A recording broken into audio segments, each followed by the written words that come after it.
우리는 자기 마음에 품은 부정적인 생각으로 스스로를 해칩니다. 당신은 화를 내거나 두려워하거나 질투하거나 원망하는 마음 때문에 스스로 상처 입은 적이 몇 번이나 있었나요? 이런 것들이 당신의 잠재의식에 들어가는 독소입니다. 당신은 처음부터 이런 부정적인 태도를 가지고 태어난 것이 아닙니다. 생명을 주는 생각이 당신의 잠재의식에 흘러들게 하세요. 그렇게 하면 잠재의식 속에 들어간 부정적인 생각의 패턴을 씻어버릴 수 있습니다. 이런 일을 계속하면 과거는 말끔히 지워지고 더 이상 기억나지 않게 됩니다. 당신의 잠재의식은 당신의 생각이 좋은지 나쁜지 또는 진실인지 거짓인지와 무관하게 당신의 생각과 암시의 성질에 따라 반응합니다. 예를 들면 당신이 어떤 것을 의식적으로 진정한 것으로 여긴다면 설령 그것이 거짓일지라도 당신의 잠재의식은 그것을 진정한 것으로 받아들여서 그것에 따라 필연적으로 결과를 마련하기 시작합니다. 이것은 당신의 현재의식이 그것을 진정한 것으로 받아들였기 때문입니다. 당신은 소중한 마음을 가지고 있으며 그 마음은 언제나 당신과 함께하고 있습니다. 그러나 가장 놀라운 마음의 힘은 그 사용 방법을 배워야 한다는 것이 됩니다. 당신의 마음에는 두 가지 차원이 있습니다. 의식적, 즉 이성적인 차원과 잠재의식, 비이성적인 차원입니다. 당신은 현재의식으로 생각합니다. 그리고 무엇이든 당신이 습관적으로 생각하는 것은 잠재의식 속에 스며들고 이 잠재의식은 생각의 성질에 따라 창조합니다. 당신의 잠재의식은 당신의 감정이 있는 자리이며 창조력이 있는 마음입니다. 좋은 일을 생각하면 좋은 일이 생기고 나쁜 일을 생각하면 나쁜 일이 생깁니다. 이것이 바로 마음이 작동하는 방식입니다. 현재의식의 습관적 사고는 잠재의식에 깊이 새겨집니다. 만약 당신의 습관적 사고가 조화롭고 평화롭고 건설적인 것이라면 당신의 잠재의식은 조화롭고 평화롭고 건설적인 상황을 만들어내는 것으로 응답할 것입니다. 만약 당신이 항상 공포나 근심 같은 파괴적인 생각에 사로잡혀 있다면 그것을 고치는 방법은 자신의 잠재의식의 힘을 인정하고 자유와 행복과 완전한 건강을 명령하는 것입니다.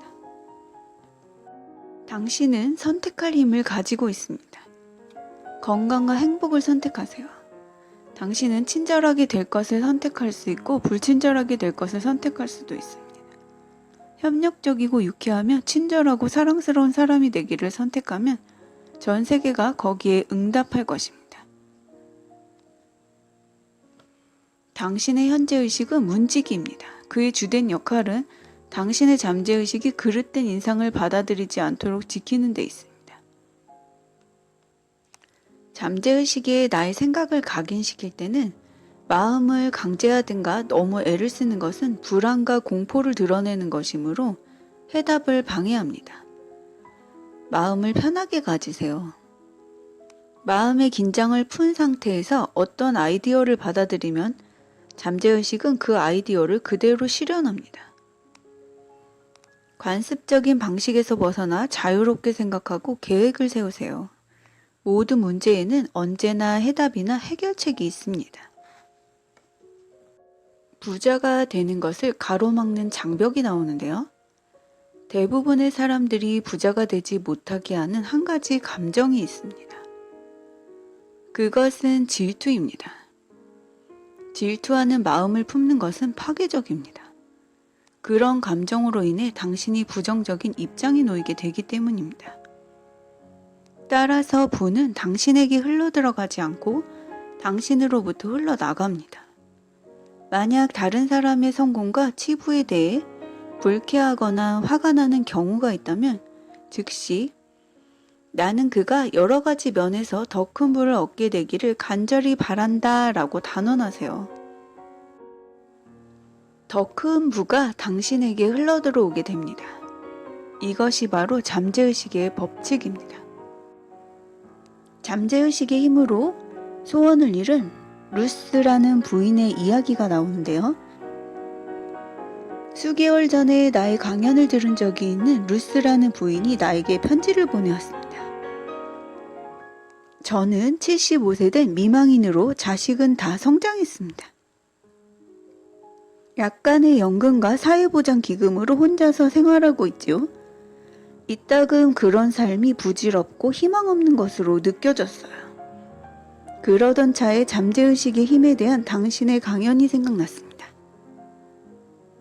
당신은 확신과 기대를 가지고 반복적으로 생각하는 것이 잠재의식에 전해진다고 말씀하셨어요. 정말로 그렇게 될 수 있을까요? 저는 해보기로 했습니다. 잃을 게 없었으니까요.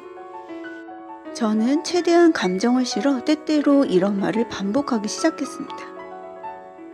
나는 부름을 받고 있습니다. 나는 소중한 사람입니다. 나는 친절하고 다정하고 영적인 기질의 사람과 행복하게 결혼 생활을 하고 있습니다. 나는 확신합니다. 저는 이 말을 하루에도 몇 번씩 약 2주일간 줄곧 반복했습니다. 그러던 어느 날 길 모퉁이 약방에서 은퇴한 약사를 소개받았습니다. 나는 그분이 친절하고 이해심이 있으며 대단히 신앙이 깊다는 사실을 알 수 있었습니다. 그분이야말로 제 기도에 대한 완벽한 응답이었습니다. 일주일도 되지 않아 그분은 저에게 구원을 하셨습니다. 지금 우리는 유럽에서 밀월 여행을 즐기고 있습니다. 우리가 신의 섭리에 따라 결합된 것은 저의 잠재의식의 내재에 있는 지성의 덕택이라는 사실을 저는 알고 있습니다. 루스는 보고가 자기 속에 있다는 것을 알았던 것입니다. 그녀의 마음속에서 그 기도가 진심으로 느껴졌습니다.